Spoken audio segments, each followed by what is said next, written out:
Yang juga menjadi sorotan saudara, Indikator Politik Indonesia merilis survei publik kebijakan pemerintah dalam penanganan pandemi. Hasil survei ini menunjukkan 59% responden puas dengan kinerja Presiden dalam menangani pandemi.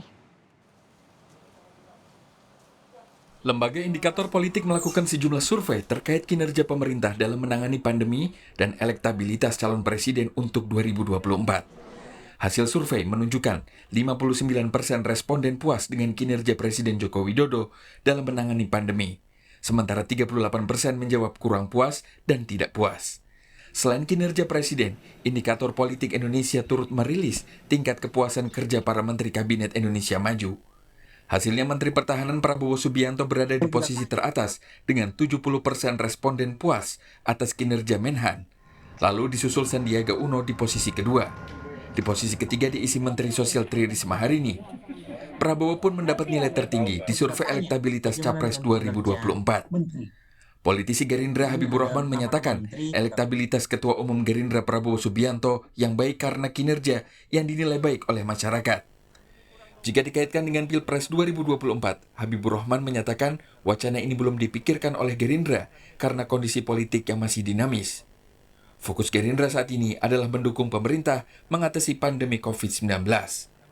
Kami hanya memandang survei relevansinya dengan kinerja, kinerja beliau, Pak Prabowo di Kementerian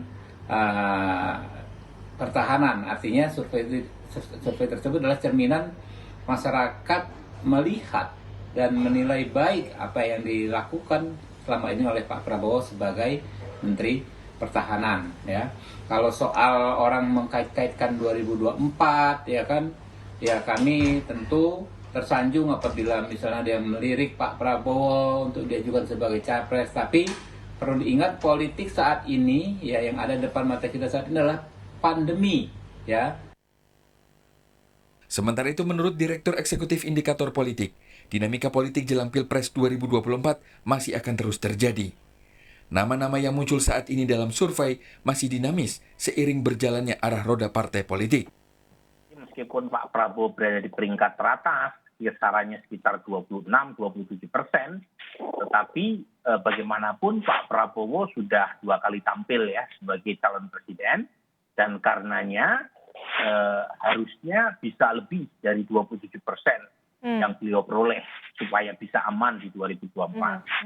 Jadi menurut saya memang kemenangan Pak Prabowo nanti sangat ditentukan salah satunya oleh siapa yang akan melawan Pak Prabowo. Yang kedua adalah siapa yang akan mendampingi Pak Prabowo.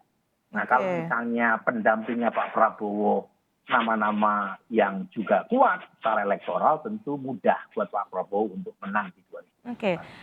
Ini menarik nih kalau 2024 apakah nanti akan 5 nama inilah yang tetap muncul di 2024? Prabowo Subianto, Ganjar, Anies, Ridwan Kamil, Sandiaga Uno, atau justru ada kejutan nama-nama tertentu?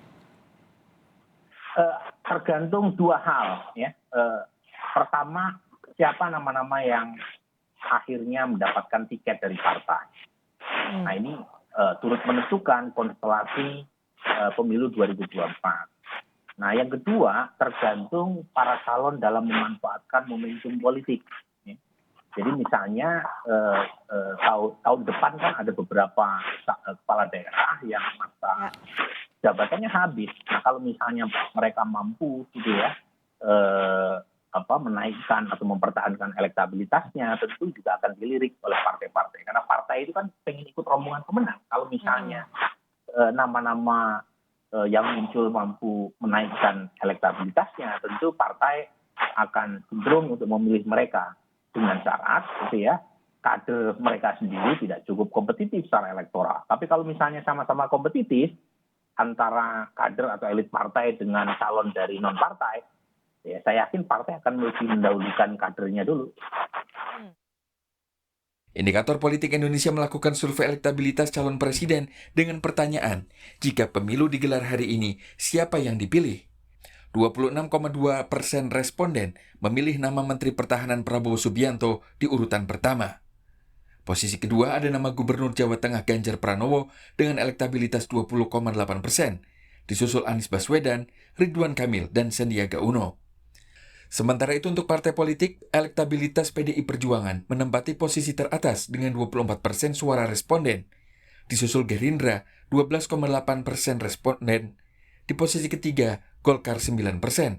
Di posisi keempat dan kelima ditempati Demokrat dan PKB.